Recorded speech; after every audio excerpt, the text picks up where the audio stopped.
Good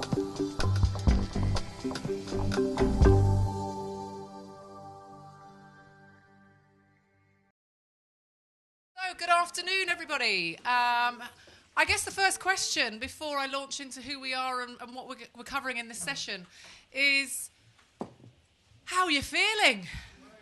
I don't know, is it called the graveyard shift, this one, in the world of conferencing and events? Because if you had that chocolate slice at lunchtime, anyone? Hands up? Yeah? And you've had copious amounts of coffee, this is when you start to have that, ugh. So we talk about well-being and resilience, that we might be compromised in our resilience right now. We might just want, particularly with the heat of this room. So I genuinely want to ask you, and I know some of you don't know each other. You may have got to know each other throughout the day and some of the really good topic areas. And I just came from Martin's, which was really engaging and entertaining.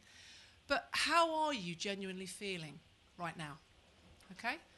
Just have a moment. What is the emotion that you are feeling right now?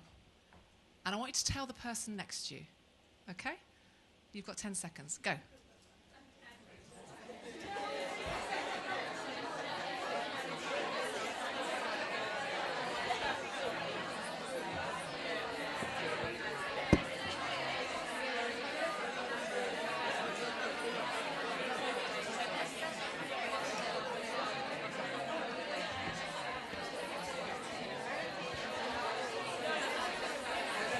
Okay. Or what did he do the last session? He put his hand up. So, who'd like to share how you're feeling? Anyone? Anyone seen this movie? Fantastic.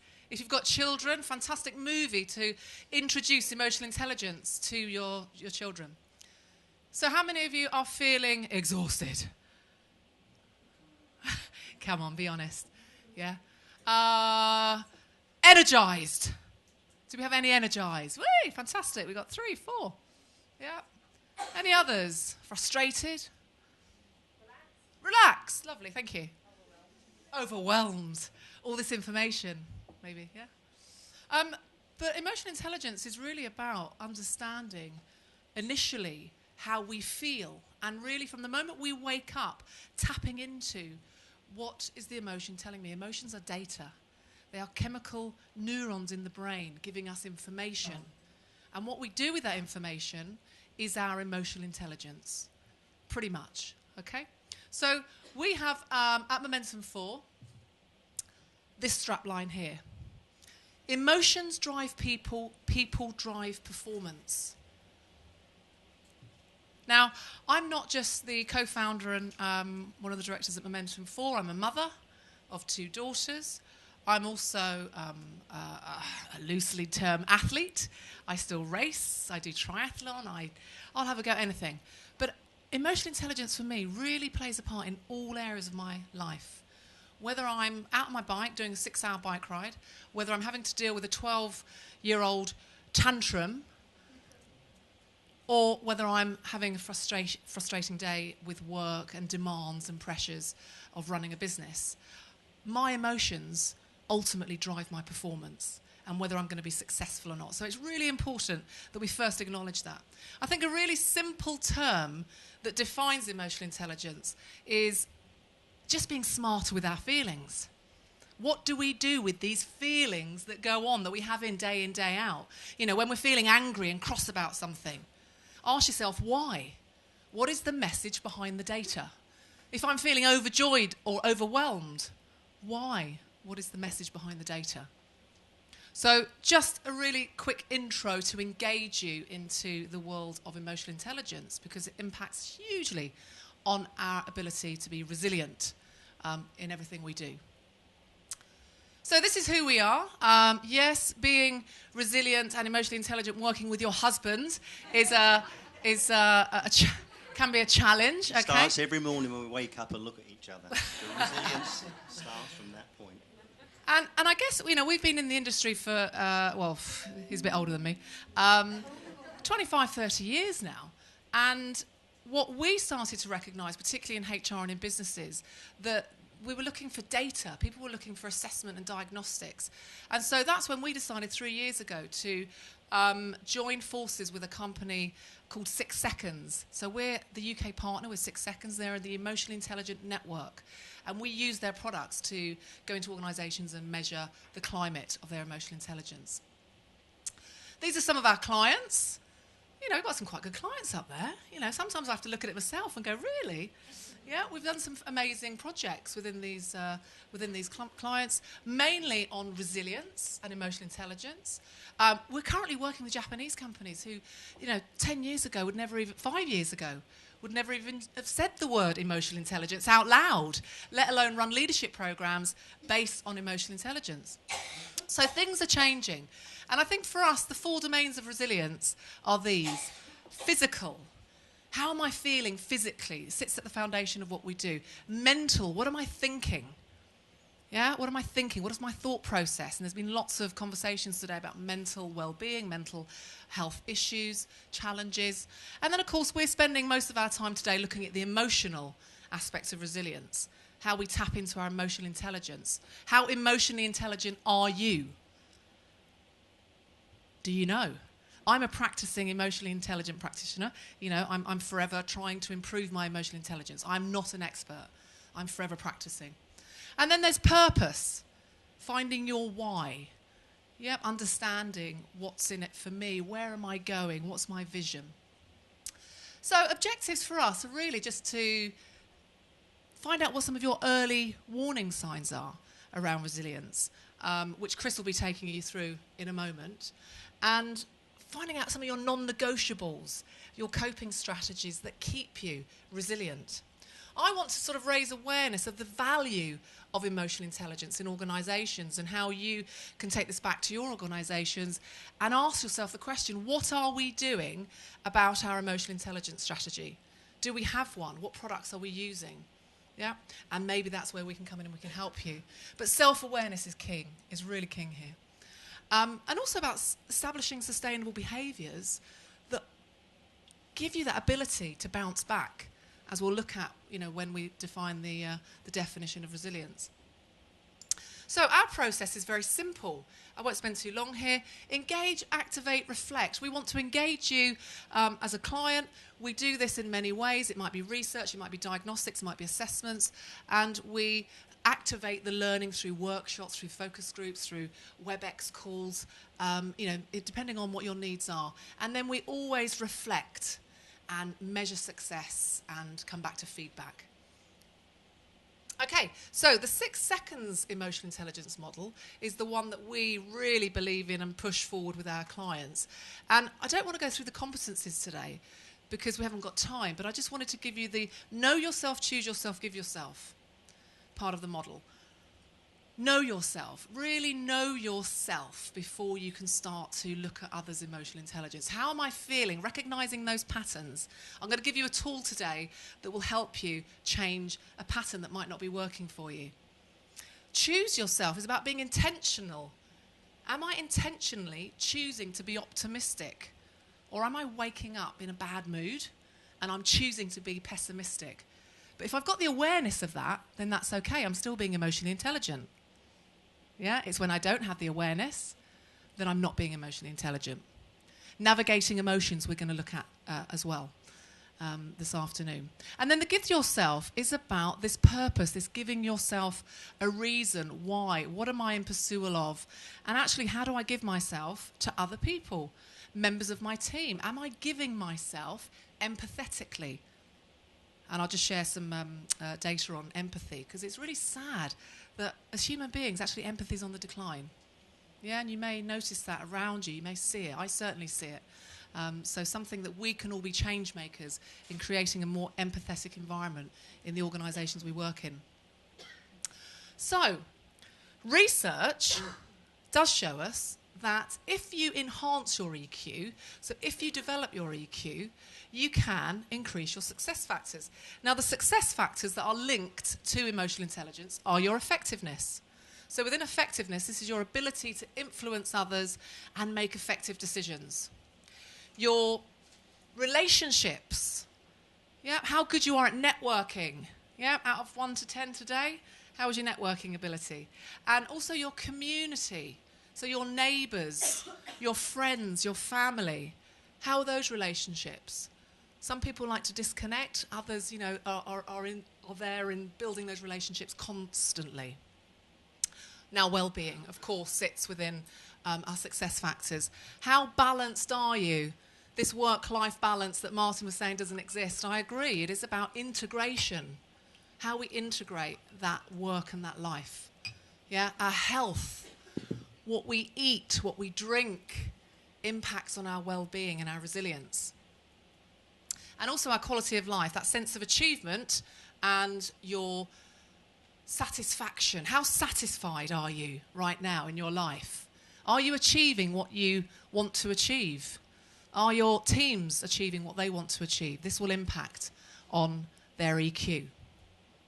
Okay. I'm going to hand you over to Chris. So, much spoken about is this word energy, and to a large extent, whether our initiatives that we implant within some of the businesses we work in are working or not, can be simply assessed by how you're feeling from an energy point of view. Is your energy up, or is your energy down? And if it's down, where's it gone? Who stole it? How can I get it back? Now, working in this business for many, many years, it started in this whole sort of stress management area, and it's moving more towards this energy management. So, are you here, or are you here? You know, when you turn up to work tomorrow morning, are you here thinking, it's Tuesday, how am I going to get through? And then there's that project I said I'd do for the boss at the weekend, as well as maybe juggling a family and friends, childcare, elder care. Or are you here, whilst brushing your teeth and looking in the mirror tomorrow morning, are you saying to yourself, let's get out there, let's get at them, another great day for me and the team, Judge! Maybe a bit too much. But there is a continuum. So who shows up? Now, with regards to resilience, this will be dependent on that simple word, energy. And we can look at the Oxford Dictionary for some very starchy definitions. With regards to the business world, is this ability to bounce back. But I don't think this leads it far enough. When we've looked at resilience, we've come up with our own definition, because I would say that phrase there pretty much summarises a day in the life of most people that work in the business world. It's not so much bouncing back, but it's bouncing back and forward. It's learning from the mistakes maybe you made to be at the bottom of the pile. And are you learning from those mistakes and then leading forward? Now, the good news is, it's all learnable. So, broadly speaking, as HR professionals, I dare say that on a daily basis, you are turning up and you're showing up in the optimal zone. You at your best. So from a sporting analogy, you're hitting it right out the screws. You're knocking it out of the park. If you're a tennis player, it's from the sweet spot of the racket. So tomorrow, who's going to be in their optimal zone? Anyone? Well, that's a bit of a worry. There's not one person. Okay, this try and draw. So what does optimal look like? What does optimal actually look like? So maybe you don't feel like you're optimal right now. So maybe when you were with another company, maybe you had one of those purple patches where you felt optimal. Or maybe in your current position, at your current jobs, you drift in and out of this zone.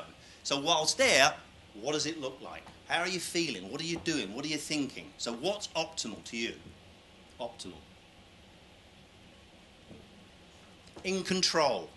That's right, and as HR people, we all like a bit of control, don't we? Get your arms around it all. Control. Anything else? Coping. Okay.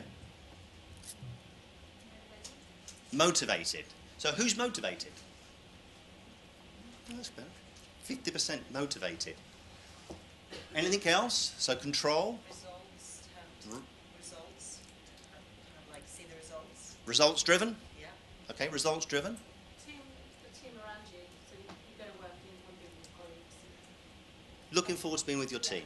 So good team environment, that's optimal. What about some more emotive?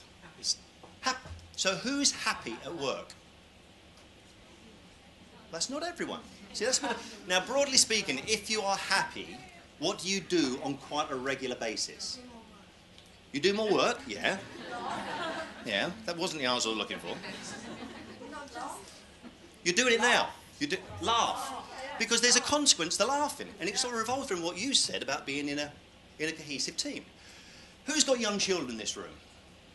So children, on average, laugh about 240 to 250 times a day. And as parents of two young kids, sometimes we have no idea what they're laughing at. We've kind of lost touch with that laughter quotient. Now, adults, on average, laugh 12 times a day, and that's an average. That is an average. Now, I'm not talking about a little giggle. I'm talking about properly laughing. You know, near on peeing your pants with laughter. When was the last time you had a proper belly laugh at work? Ever? Because there is a consequence. So, the guy that spoke from Nuffield this morning, in case he didn't mention it enough, he was a physiologist. I'm a physiologist.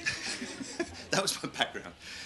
Now, we now know if you're in the presence of someone that makes you laugh for about 6 to 12 minutes, it increases your immune function for the following 4 to 6 hours. Fact. Now, that unfortunately works the other way around. If you're in the presence of someone that pisses you off for just 6 to 12 minutes, it suppresses your immune function for the next 4 to 6 hours. So be careful who are in your teams. Be careful who you marry. In terms of that laughter quotient, you've got to get it in. Okay? We can go deep into the psychology. We don't have to. So optimal. Any other words? So we had happiness, we had control, we had coping. Energize. Fantastic. Anything else? Motivated. We had that one. Inspired. Passionate. Connection. One that's quite buzzy right now is flow. And if anyone's read the great book by Steve Kotler, The Rise of Superman, he looks at this at quite a high-tech science level, being in flow states. So we've got an idea now, even though not many people will put their hands up to being in a flow state right now, we've got an idea of what we're aiming for. So that's you at your best, okay? Now, I've worked with groups along with Lara where we've got them to actually write out a small phrase, who they are at their best. And they put this onto their laptop as their screensaver. So when they start work on a daily basis, it pops up, that's what I'm aiming for today. Me at my best is. Okay, so you've now got something to go for. But what keeps us there? So what are the non-negotiable buffers that keep us at the top? And broadly speaking, these buffers, or non-negotiables, are behaviours, competencies, maybe values and beliefs. They can be home-based, they can be work-based. Now, I see most people in the professional world pushing at the outside edge of buffers. They're pushing here. I don't see many people in roles within the corporate world are down here. On a daily basis, sat there twiddling their thumbs thinking, I wish I had more to do. We're broadly speaking pushing here, and we can compromise some of our non-negotiables. Now, to erode our non-negotiables from one side to the other, it may take a decade. But to push through and go out of control, where we start experiencing energy leakage, can take 30 seconds. The classic final straw breaking the camel's back. So quite simply, what protects you? Now, I'll set the ball rolling because myself and Lara had a background in sport. A complete non-negotiable for myself and Lara is exercise. Unless I don't exercise, I know Lara's exactly the same, I feel like a piece of jigsaw that's not quite fitting together. And it doesn't have to be what I used to do when I was racing as a decent athlete. Today, that could be a 15-minute walk at lunchtime. It no longer has to be riding a bike at the weekend for 5 hours. I've no longer got the fitness. So, non-negotiable for me is definitely exercise. Any non-negotiables in the room? And it could be something as, I must get to that French class on a Tuesday at 8 p.m. I must have breakfast at least 3 days a week with my kids. Any non-negotiables? Or is everything for sale in your life? Yes. Sleep, which is a physiological buffer of resilience. Unfortunately, no time to go near it today, but who values sleep in this room? Okay, sleep's a great one. So sleep, non-negotiable. Who has more than 7 hours a night? Okay, we all said it was a value, yet only 6 or 7 people are actually getting the right amount, 7+ hours. Look at the data. Anything else? Sleep, exercise. Food, good food. and then what defines good food. Your performance in the afternoon, as Lara's already alluded to, will be based on what you ate at lunch. And if it was full of starchy carbohydrates at about 3 or 4 in the afternoon, you get a mid-afternoon slump where you cannot make an informed decision with regards to food. You're going to be going to the Mars bar, a sugary drink, just to try and get your blood sugar levels up. It's about stabilising blood sugars. Food. Anything else? Wine and coffee. I see yes on both for me. Yes, I'm good. That's not good. Morning coffee. Yeah, Okay. evening wine, yes. And in the evening wine. Yeah, okay, I like that. Okay. Okay. So we're all, one of your takeouts this afternoon when you leave will be not to have a list of non-negotiables, just 2 or 3 that no matter how tough it is at work, they stay in place. So for me, and I know Lara will be the same, it will be exercise. In an alter ego, I play a guitar, I play in a band. We're a bored dad's band that plays the Jam, Clash and the Cure, basically. So if you like the Jam, Clash and the Cure, you'd love us. Beyond that, forget coming. So for me, I must play my guitar. But sometimes that's 5 minutes. With more time, it's 25, 30 minutes. Maybe a bit more occasionally. I don't mean to, though. So non-negotiables, 2 or 3 that stay there. Now, with regards to your cars, if you were driving down the highway and this starts happening, what would you do? You keep driving. Kind of the question that you do get back, but not the expected one. Broadly speaking, that warning lamp there is telling you to probably stop and address the issue. Now, in the corporate world, we see people ignoring the warning signs. They wait until they crash before they address the issue. And we can actually channel it. We can look at it through on a system, because it starts as something quite innocuous. Maybe you're in this position right now, a new position. You feel slightly overwhelmed, and you feel a bit out of control. And we all like a bit of control. Now, you become tense. A bit of discomfort. Your tummy's playing up. You're preoccupied. You're in a meeting at 3, but really your mind is in the meeting that you've got to be in at 5. You're in the meeting at 5, and you're now worrying about the meeting that you weren't really listening to at 3. You're never really present. Now you start getting irritable, and the first people that suffer are the most important people in your life, your family, your friends and kids, because they're only the most important people in your life. You can be as rude as you want to them, and you start now having sort of difficulty in relaxing. So you're a bit edgy. We cut back on interests. Sleep is now disturbed, and your energy is now diminishing. Now we get irritable at work. Oh, don't go near Pete today. He is like a bear with a sore head. Just don't go near him. So it's now impacting, and people are noticing. You become moody, you become indecisive. And at all levels of business, this will impact on performance and your ROI.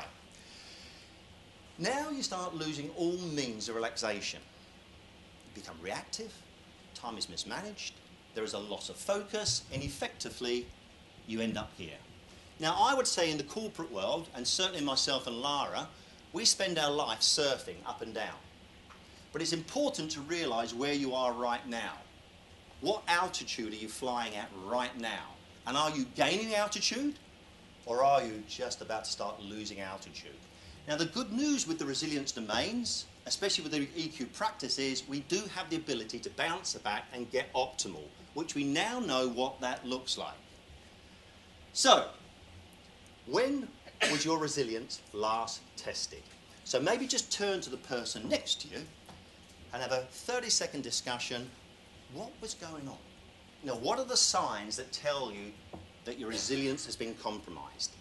So I had a bit of a compromised situation yesterday. We live down on the south coast near Brighton, and we run our business actually from Sussex University in Falmouth. And our 12-year-old was banging on about all sorts of rubbish. Probably wasn't, but this is how my antenna were picking it up, because I was stressed, not just about today's presentation. We've got some business stuff going on, which is all really exciting, but it was manifesting itself in me in being pretty irritable. I didn't really have my listening ear on for a 12-year-old, and I was a bit snappy. So I was aware, but I wasn't able to regulate. Can I just say I helped him be aware? I think it was a kick. So, to the person next to you, signs that tell you that your own resilience has been compromised. 30 seconds. Minute. Right. Now,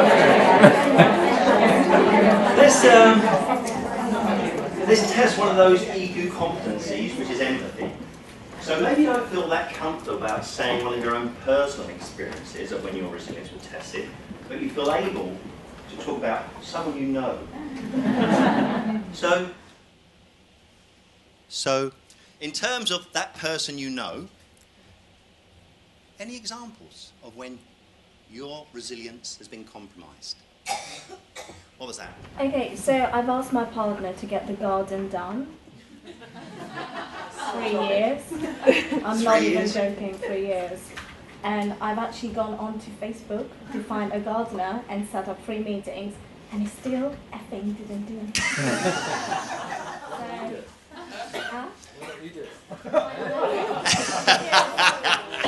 He's a stay-at-home dad, and I work 100% of the fucking time. He had to do one thing. And is that your negotiation? That is my negotiation. Why haven't you effing done it? I can see why that may be not working. Thank you. Anything else? Anyone else? Do you know someone?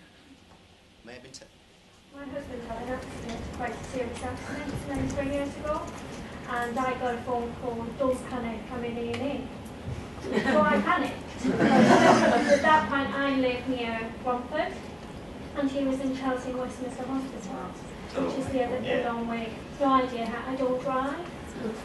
So I'm then trying to ring Sainsbury's to cancel my shopping, and I couldn't get on the computer, so Sainsbury's got a mouthful of abuse.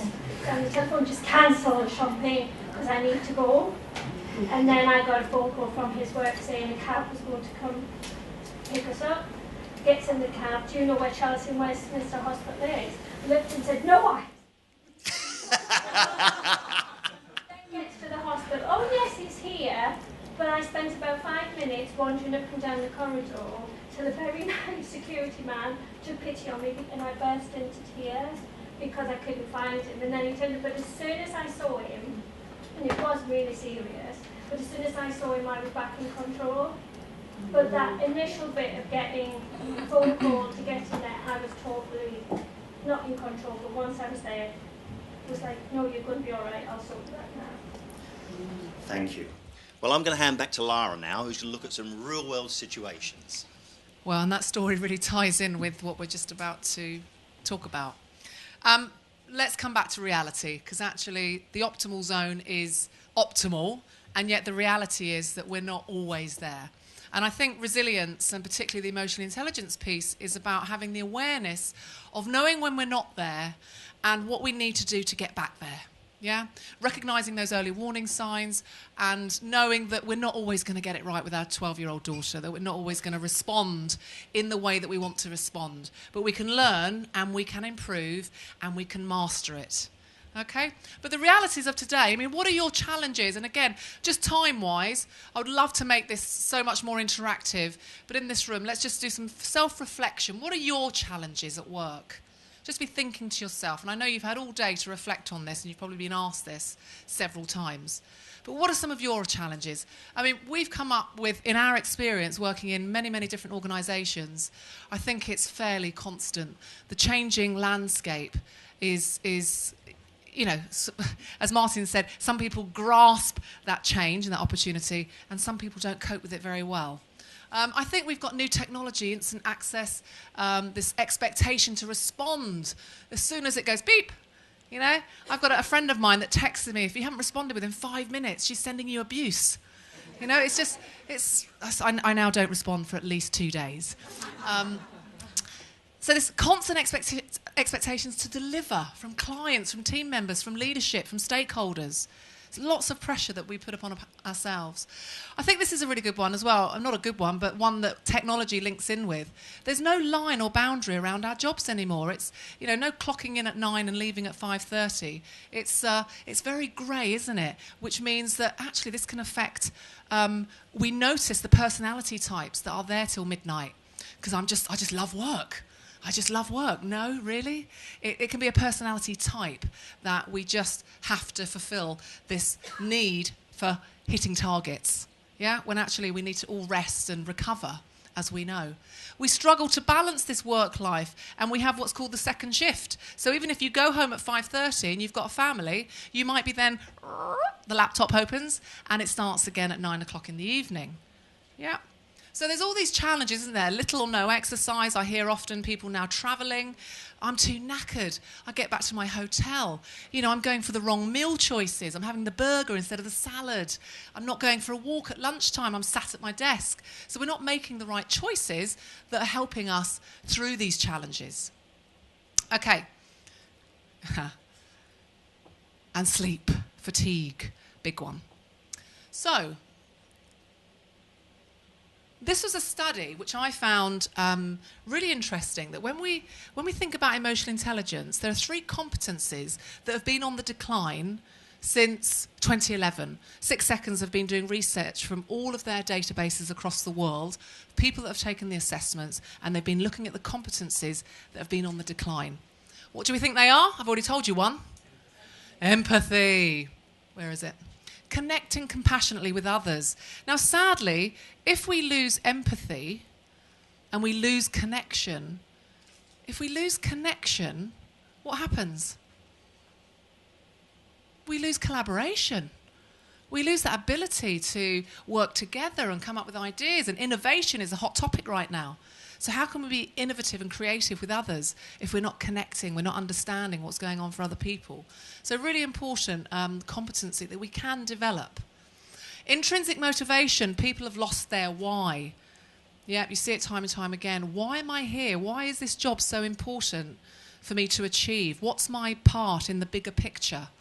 Yeah, so that intrinsic motivation. And this is the one we're going to look at now, navigating emotions.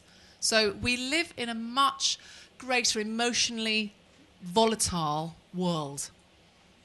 I mean, just say the word Brexit and you'll get a emotionally volatile response. So how do we deal with it, okay? And this piece of research over the 25 to 30 years, we know this as professionals working in the organisations we work in, that stress is on the increase. I think it's higher than 20%. Yeah. But 75% decrease in empathy. I find that quite sad. Do you notice that on the tube every morning? There's no empathy. Yeah. I love people watching, and you can really see it where there's an impact. So I said to Chris on the train this morning, some guy gave me his seat last week. I was so stunned. Really? Really? I had to decline because I thought, he thought I was pregnant or old. But no, he was probably just being empathic. Yeah, fantastic. So stress. It's not the stress, is it? But it's how we cope with stress, how we deal with it. We know it's always going to be there, but how do we stop the grey hairs? How do we change the patterns to dance around stress rather than being downtrodden by stress? So that was me about half an hour ago.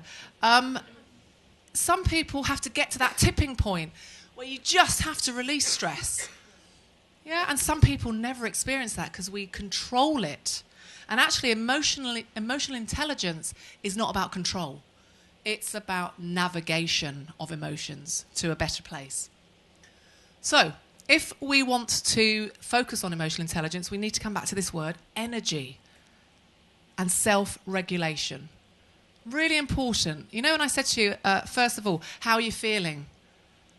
When you wake up in the morning, check in with yourself. About 11 o'clock, check in with yourself again. Yeah?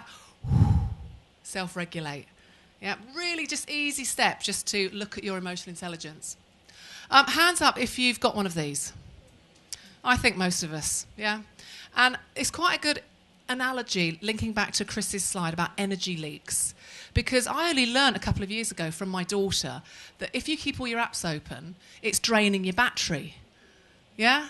I thought I was, down with the kids and knew what IT was all about. But she said, Mum, you've got to close everything down and then your phone will last longer. So, okay. And I think as human beings, we're like that. We have too many apps open. Yeah, some are in the iCloud. Ooh, presenteeism. And some we just don't close down. We don't deal with emotionally. So therefore, it's continually on our minds. It's draining our battery. Yeah, we lose focus. We lose the ability to be innovative. Yeah, there are certain emotions that fuel innovation. Yeah, exhaustion is not one of them. So how many apps have you got open right now? Yeah, and how is your energy?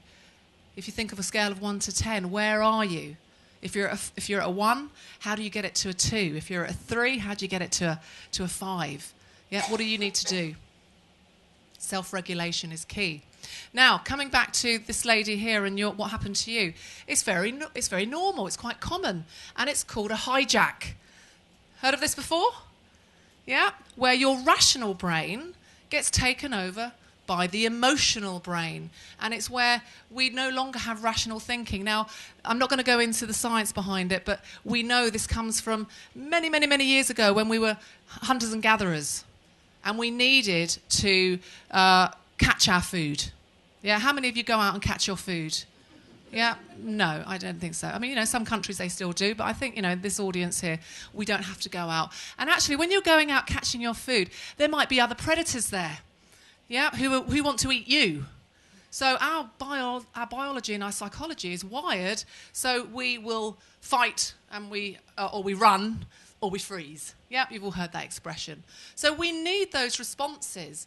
But unfortunately nowadays, those responses are other areas in business, and we'll just have a look at those. When we get hijacked, and you'll probably appreciate this, there is a trigger point. Yeah, so it's knowing what the trigger is. There's an instant reaction, followed by a strong emotion, and a subsequent feeling of regret. Have a look at this.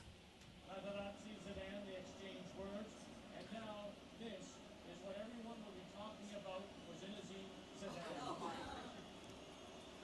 Why, oh why, would he do that in his final international as he gets the red card? And isn't that a shock?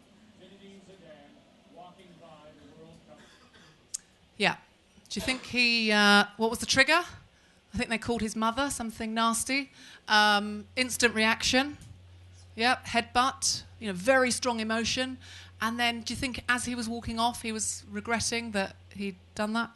I think he was. So hopefully you've not headbutted anyone, but you've all had hijacking experiences. And there's a piece of research that's just come out from I've forgotten his name then, Daniel Goleman. And Daniel Goleman, this really freaked me out when I read his book and I read his research, because what he's saying is that these are the new triggers. These are the modern day hijacks, and that people are experiencing hijacking nearly all the time. So we're walking around being in a hijacked state. And just look at some of these, being treated unfairly, being unappreciated, feeling that you are not being listened to or heard. Big one. Yeah. And yet, so we're walking around in a state of hijack. What are your triggers? Okay, time-wise, we haven't got a lot of time left, so I'm just going to move forward a bit here. But just be thinking, when was the last time you were hijacked? And what impact does it have on work and at home? Because there's always an impact, isn't there? When we're not being emotionally intelligent, there's a much wider consequence to our behaviour and our actions. So, I love this quote, between stimulus and response there is a space. In that space is our power to choose our response, and in our response lies our growth and our freedom. Now, the technique here is when you are feeling this wave, or you notice the trigger point for your hijack, that we have a choice and we choose to do something differently. What might that be? You might feel a wave of anger come over you. Count to 10. Fantastic. Deep breath. Walk away. Phone a friend. Punch them. Okay, then you've... punch something else. Yes, punch bag in the garage. Yeah? So, this navigating your emotions to a successful outcome is about doing exactly that, doing something different, taking a deep breath, I had to do it with my youngest daughter, trying to get her to school in the morning, because she's like the sloth. She just walks at this snail's pace and, come on, get your shoes on, hurry up, I've got to go, I've got a meeting at 9. Okay, Mum, okay. Yeah, and I would lose it. I would get angry and I'd lose it. Then that's not a win-win for me, and it's not a win-win for her. And it's not a win on my well-being, and it's certainly not a win for her well-being, going to school having been shouted at by Mum. Yeah, not good. So I've learned, I have to know what the trigger is, I'm getting frustrated, and do something different. Don't get it right all the time, but I'm still practicing. So, what gaps do you create? And again, self-reflection. What gaps do you create in your day to ensure that you are navigating your emotions to a successful outcome?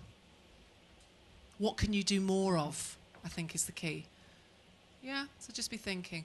And your teams, working continually, having lunch at desks, taking no breaks, working late, we know is not creating the gaps. And this is when the hijacks will become more prevalent and take over someone's well-being. Okay, so to be emotionally intelligent, we need to understand our patterns. So a pattern is when stimulus, response. That's a pattern. Thoughts, feelings, actions within that is the pattern. So what am I thinking about this challenging situation? What am I feeling? Label the emotion. What am I doing?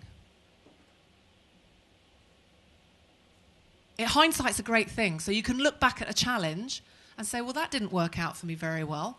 I didn't handle that situation that well. So let me look through hindsight with different spectacles on. What could I do differently? So TFA is a tool I would like you to take away today and think about, what are my thoughts, feelings, actions for me to go away and change a pattern? Okay? I'm whizzing through this now because I'm conscious of time. So if you've got any questions, then Chris and I will be hanging around afterwards, so you can come and talk to us over a glass of wine, maybe. So just to sort of wrap it up, if we think of ourselves like a battery, and energy, and we think about when we're resilient and we're emotionally intelligent, we have the ability to remain calm. We think clearly, so therefore we're in the right place to maybe be more innovative and make more effective decisions. We're in control. I know that was important for being in the optimal zone of our mind and our emotions. And you can just roll with the punches. You know that expression? When things just don't matter. As when you're stressed and you're not in control, you don't roll with the punches. Yeah? You flow through challenges more efficiently, and you remain resourceful. So there's lots of reasons why we need to be emotionally intelligent and we need to be resilient. And I just challenge you, where are you right now? What resources do you need? And what's going to help you the most? Be the best possible version of yourself. Yeah, and who shows up to work. Just to finish on before Chris just does one final slide. I think now times are changing. Harvard Business Review are talking about emotional intelligence all the time. You know, there's lots of research on it now, and they're saying this is not a soft skill. This is essential. It's not a luxury anymore. We really need to get serious about building emotionally intelligent cultures within our organisations to ensure that people have the skills and the coping strategies to deal with change and to deal with our social, economic challenges that lie ahead. Okay? I'll hand you over to Chris.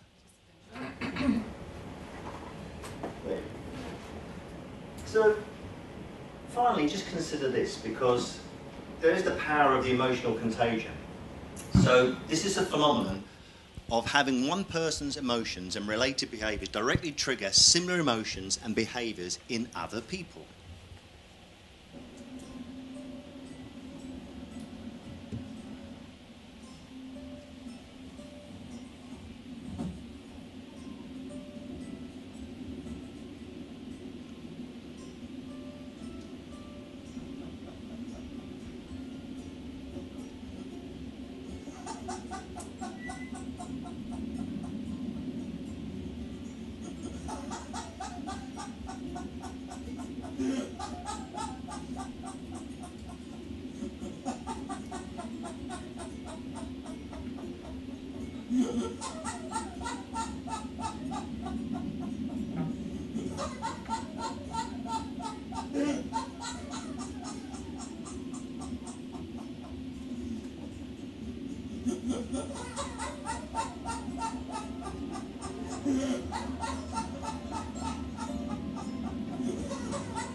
So here's a question.